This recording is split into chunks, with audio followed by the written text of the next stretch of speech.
كتاب أنزلناه إليك مبارك ليدبروا آياته وليتذكر أولو الألباب.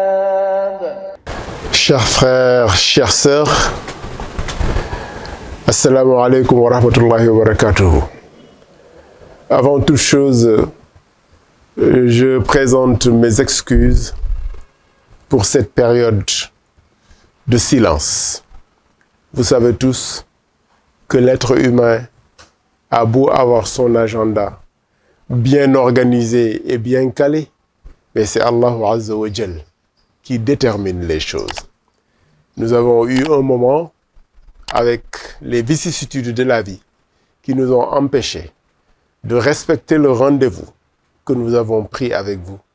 Mais nous comptons sur votre indulgence.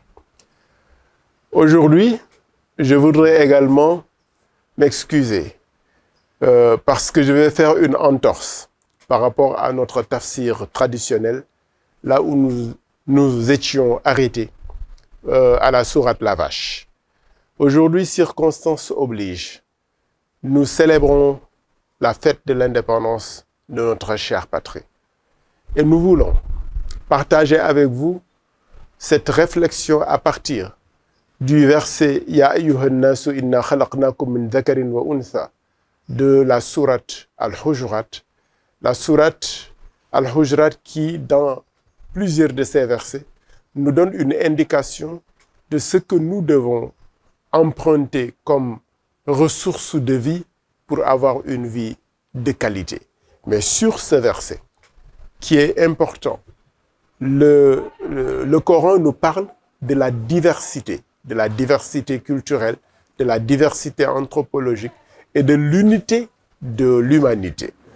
Et célébrer les indépendances nous amène à contextualiser ce jour important dans notre patrie pour le lier à la volonté d'Allah Azza wa Jal dans la finalité de la diversité. Qu'est-ce que Dieu a voulu nous enseigner et comment l'humanité a violé ce principe d'unité, disons, de matrice unique de l'humanité et de diversité anthropologique.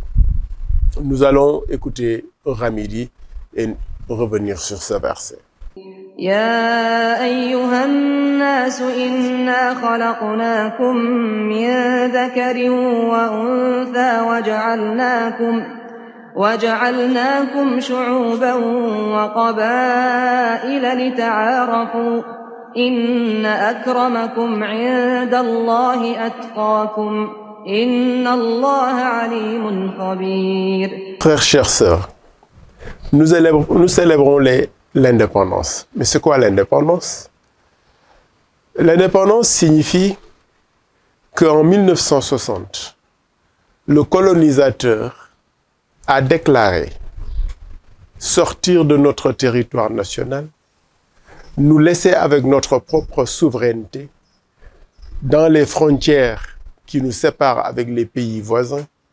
Et nous avons eu un drapeau, notre hymne national, notre devise, un siège au niveau de l'Organisation des Nations Unies et des organisations internationales. Mais est-ce que cela suffit pour que nous oublions pourquoi l'indépendance est arrivée dans notre pays et en Afrique? Pourquoi les Africains ont été considérés comme un peuple en dehors de l'histoire, comme un peuple qui n'avait pas de civilisation, qui n'avait pas de culture et qui n'avait pas de science, jusqu'à ce que l'Europe pense qu'elle devait envoyer ici des expéditions, une mission civilisatrice pour peut-être nous tolérer sur la marche de l'histoire, mais en marge de l'histoire.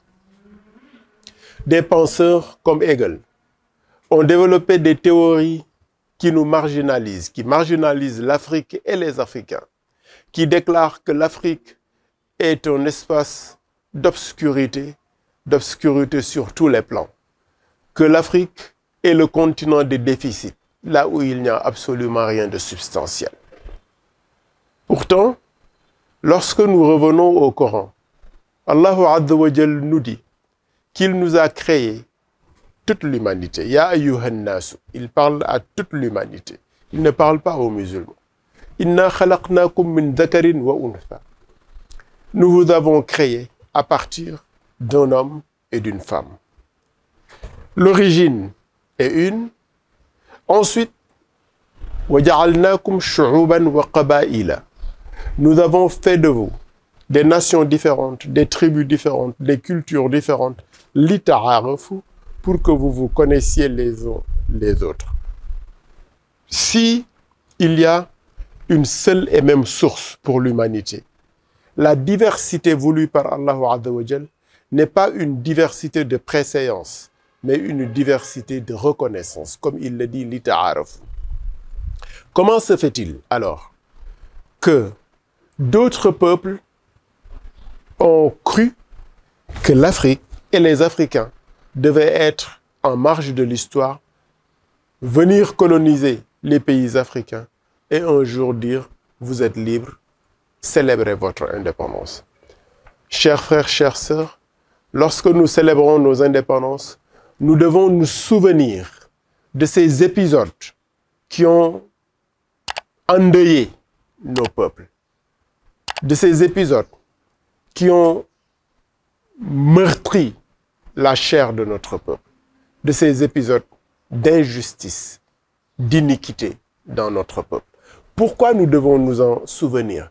Non pas un souvenir pour se venger, mais un souvenir pour arranger notre situation et choisir désormais de marcher au sein de l'histoire. Nous ne sommes jamais sortis de l'histoire, mais de revenir reprendre notre place, la place que nous nous faisons nous-mêmes, et non pas la place que les autres nous ont assignée. Allah Azza wa Jal montre dans ce verset qu'il n'y a pas de préséance entre les peuples, qu'il n'y a pas d'échelle de précédence entre les peuples, et que tous les peuples sont issus du même père et de la même mère. Au demeurant, ce père-là, Adam, il est bien celui qui est le père de l'humanité, il est bien africain. Le berceau de l'humanité, c'est bien ici en Afrique. Et Adam lui-même, le nom qu'il porte, est plus qu'un nom, ça désigne la couleur de sa peau. Al-Udumatu, le basané. Adam, c'est le basané, le bronzé, l'homme à la peau brune. Ça veut dire qu'il n'était pas blanc. Et cet homme, qui est le père de l'humanité, né en Afrique, c'est celui-là dont on dit que là où il est né, les hommes qui y vivent sont en marge de l'histoire, sont en dehors de l'histoire. Célébrer les indépendances, c'est réfuter ces théories-là. C'est non pas réfuter ces théories-là par d'autres théories, mais réfuter ces théories par des actes, par des faits qui nous ramènent au sein de la marche de l'humanité, en termes de connaissances, en termes de technologie, en termes d'apport à la marche de l'humanité, en termes d'humanité tout simplement. Et lorsqu'Allah Azza wa Jalla nous donne ce verset, c'était justement pour que nous ne nous sentions jamais humiliés, pour que nous ne nous sentions jamais marginalisés, pour que nous n'acceptions jamais, en tout cas, d'être marginalisés par les autres. Et Allah Azza wa Jalla a accompagné cette diversité et cette unité de l'humanité au niveau de la source par une dignité, ce qu'on appelle al-karamatul insaniya, la dignité humaine, qui est consubstantielle à l'humanité, qui n'est ni blanche, ni jaune, ni noire, qui n'a même pas de religion. La dignité humaine est consubstantielle à l'humain, nonobstant sa culture, sa langue, nonobstant sa religion, nonobstant là où il vit. C'est quelque chose qui appartient à toute l'humanité, tant et si bien que, quelque part dans le monde, si cette dignité est flétrie, toute l'humanité doit faire face à cela. Ce sont ces deux éléments-là qui font que Célébrer les indépendances, pour nous, c'est un rituel, c'est un symbole politique et diplomatique, mais cela doit être un symbole qui nous ramène à notre substance, à notre quintessence, et qui nous ramène à notre relation avec Allah Azza wa Jal, qui nous installe dans cet environnement qui est l'univers, qui fait de nous, l'ensemble de l'humanité, son vicaire sur terre, et que personne, aucun peuple ne doit exercer une domination sur un autre peuple. Chers frères, chères sœurs, nous célébrons nos indépendances. Nous nous rappelons qu'en 1960, la colonisation est terminée. Mais nous devons dans le même temps nous armer de cet esprit du Coran, de cet esprit de la Sourate al-Hujurat, pour donner à notre peuple les ressources qui lui permettent de s'affirmer au sein de l'humanité en termes de contributeurs pour la marche de l'humanité vers des lendemains meilleurs. Se choisir sa place, aller droit vers la place qu'on s'est choisie et ne pas accepter d'occuper les places marginales qui nous ont été affectées. Chers frères, chères sœurs, voilà en quelques mots ce que je voulais partager avec vous pour qu'ensemble les indépendances aient un nouveau souffle et un nouvel élan. Assalamu alaikum wa rahmatullahi wa barakatuh. كتاب أنزلناه إليك مبارك ليدبروا آياته وليتذكر أولو الألباب